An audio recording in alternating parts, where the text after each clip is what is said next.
각각의 상황별로 대처할 수 있는 방법을 예를 들어서 알려드릴게요. 이 방법은 사용하기 전에 먼저 자녀가 부모와의 의사소통이 어느 정도 가능한지 살펴봐 주시고 자녀의 발달 단계에 맞춰 천천히 진행해 주세요.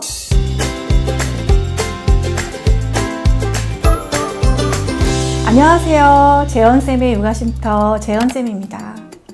마트를 갔는데 물건을 사달라고 조르고 우는 아이, 또 갑자기 유치원을 안 간다고 떼를 쓰고 그냥 순순히 따라주는 게 없어서 정말 힘이 듭니다.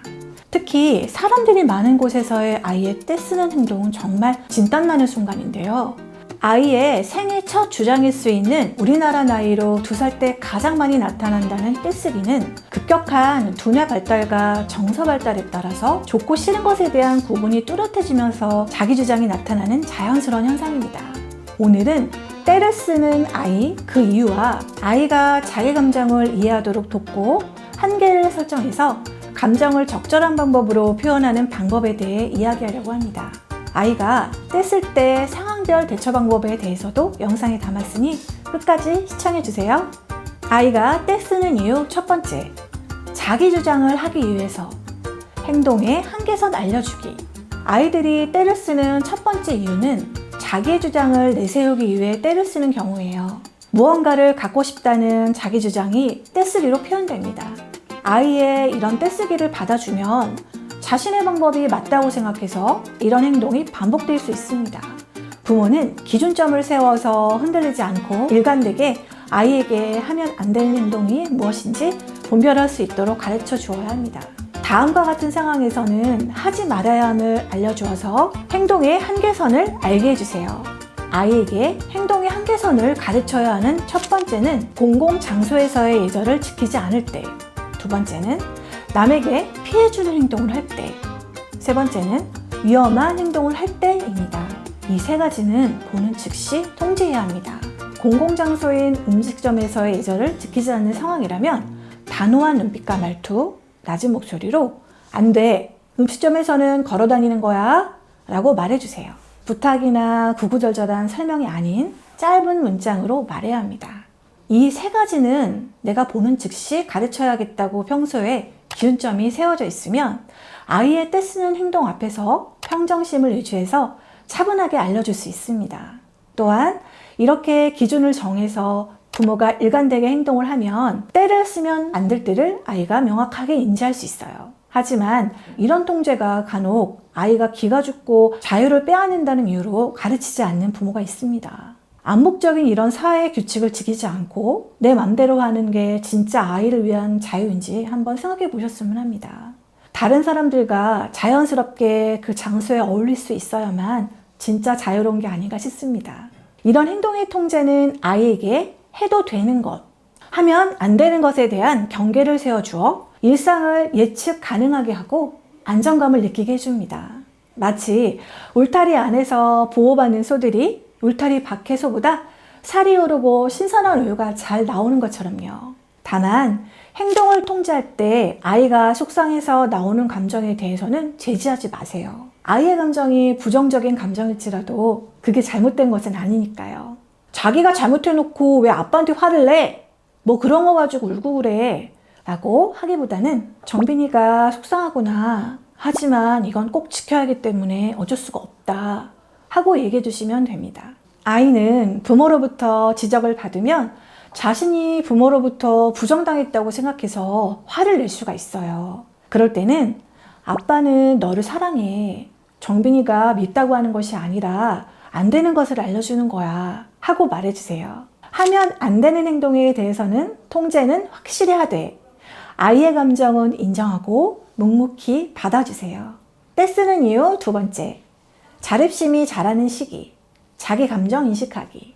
아이들이 떼를 쓰는 두 번째 이유는 자립심이 자라는 시기이기 때문입니다. 생후 17개월부터 32개월까지는 걷기 시작하면서 운동성이 좋아지고 자기 주장도 강해지는 시기예요. 아이는 엄마, 아빠 이외에도 다른 단어들을 말할 수 있게 돼요. 이때 아이들이 가장 자주 쓰는 말이 내가 그리고 싫어입니다. 이 단어의 속에 담긴 뜻은 자기가 무엇을 원하는지 알고 스스로 해보고 싶다는 의지가 담긴 말입니다. 그런데 이런 말을 들었을 때 부모는 아이가 자신을 거부한다고 생각해서 실망감이 들 수도 있어요. 하지만 아이의 이런 행동은 주도성이 발달하는 시기인 유아기에 나타날 수 있는 자연스러운 현상입니다. 어른들은 화가 날 때 내가 너무 감정이 앞서고 있구나, 좀 자제해야겠다 하면서 자신의 감정을 조절할 수 있듯이 아이도 자신의 감정이 무엇인지 스스로 인식해야지만 자기 감정을 조절하는 것을 배울 수가 있어요. 아이들은 어른처럼 스스로 깨닫지 못하기 때문에 자기 부모로부터 배워야 하는 것은 필수입니다. 감정에 대해서 어떻게 알려줄 수 있을까요? 함께 해볼 수 있는 활동을 소개할게요. 감정에 대해 배울 수 있는 활동 첫 번째, 감정 카드놀이. 감정에는 수십 가지의 이름이 있습니다. 단순히 좋고 나쁜 것 말고도 행복함, 지루함, 질투, 수줍음 등등 다양한 감정이 있음을 알려줄 수 있습니다. 일상 속에서 아이의 기분을 잘 관찰해서 언어로 반응해 줄 수 있습니다. 아이가 불안할 때 하는 제스처, 또 소리를 지르고는 있지만 사실 무언가가 겁나서인지 이런 미묘한 것들을 알아차려서 반응해 주려면 평소 아이를 자세히 관찰해야 합니다. 지금 정빈이가 마음이 속상하구나, 행복해 보인다 등 평소에 아이가 느끼는 감정의 이름을 알려주세요.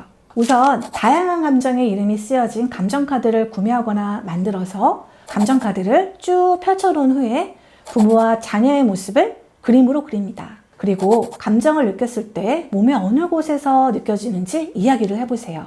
우선 감정카드에서 지금 나의 기분을 찾아서 말로 표현해 봅니다. 아이가 나는 지금 기뻐요 라고 한다면 네가 기뻤을 때 네 몸의 어떤 부분에서 느껴져? 하고 물어볼 수 있어요. 아이가 대답을 혹시 어려워하면 엄마는 기쁘면 날아갈 것 같아서 팔에 날개가 생길 것 같아 하고 팔에 동그라미를 하고 시범을 보여줍니다. 순서를 정해서 가족끼리 해보면 좋아요. 이 활동을 통해서 다양한 감정이 서로 다름을 알고 같은 감정이라고 해도 다르게 표현될 수 있음을 알 수 있습니다. 감정에 대해 배울 수 있는 두 번째 활동, 감정 온도계 놀이. 이 활동은 하루가 끝나고 잠자기 전에 자녀와 누워서 해볼 수 있는 활동이에요. 오늘 나의 기분이 어땠는지 이야기해보고 그 감정을 온도계에 1부터 5까지 표현해보는 감정 온도계 놀이입니다. 오늘 느꼈던 나의 감정에 대해 이야기를 해보고 오늘 나의 감정은 행복이었다면 오늘 나는 행복했어. 온도계의 숫자는 5야 하고 표현해볼 수 있어요. 아주 많이 행복했다면 5고 느꼈던 강도에 따라서 1부터 5까지 서로의 감정을 이야기해볼 수 있습니다. 만약 아이가 아직 어리다면 자신의 감정을 말한 뒤에 1부터 3까지만 숫자로 표현해 볼 수 있겠습니다. 1은 조금, 2는 보통, 3은 제일 크다로 표현해 볼 수 있습니다. 감정 온도계 놀이는 감정을 언어로 표현하고 숫자로 나타냄으로써 자신의 감정을 잘 이해할 수 있도록 해주는 좋은 활동이니까 오늘 밤에 아이와 한번 해보시기를 추천드립니다. 감정에 대해 배울 수 있는 일상 행동, 부모가 감정 표현 자주 하기. 평소에 부모가 자신의 기분을 자녀에게 자주 얘기해 주세요. 제가 학부모 상담 시간에 이런 얘기를 하면 많은 부모님들이 제게 선생님 저는 무뚝뚝해서 그런 거 표현 잘 못해요 하시며 쑥스러워하세요. 하지만 아이들은 어른의 솔직한 생각과 감정 표현을 들으면 신기해하고 즐거워합니다. 유치원에서는 수업이 끝나고 하원 지도 시간에 오늘의 기분에 대해 이야기하는 시간이 있습니다. 그때 아이들에게 저는 저의 기분에 대해서도 자주 말해 주었습니다. 선생님은 어제 친구와 싸워서 슬프고 화가 많이 났어.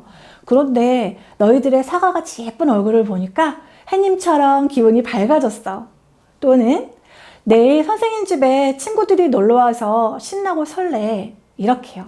그러면 아이들이 제 얘기에 너무 재미있어 하면서 폭풍 질문이 쏟아집니다. 선생님, 친구랑 왜 싸웠어요? 하고 묻는 아이. 또 선생님도 집이 있어요? 하고 묻는 아이도 있었어요. 너무 귀엽게도 생각보다 많은 아이들이 교사의 집은 유치원인 줄 알고 있더라고요. 나의 감정에 대해 때로는 자녀에게 친구처럼 솔직하게 말해주세요. 오늘 회사에서 아빠가 좋아하는 초밥을 맛있게 하는 식당을 찾아서 기분이 좋았어. 또는 오늘 엄마가 좋아하는 눈이 내려서 행복했어. 이렇게 평소에 아이에게 친구와 수다 떨듯 얘기해주면 그런 부모를 보면서 아이도 자연스럽게 감정을 말할 수 있게 됩니다. 또 감정에 관한 동화책이 시중에 많이 나와 있으니까요. 아이와 같이 읽어보는 것도 좋습니다. 추천 동화책은 더보기란에 남겨놓을게요.